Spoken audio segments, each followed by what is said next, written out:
So I'm just going to heat in circles here. Remember, being in the fluffy part of the flame, far away from that aqua cone.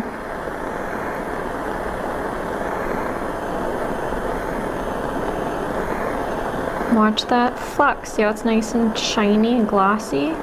So we know the metal has come up to temperature. I'm going to work in circles, and then I'm going to do what I call feathering the moon to get that solder to flow. And you know what? It went. I could see it here. I'm just going to heat it for one more second to make sure that it ran completely all the way under. There it goes.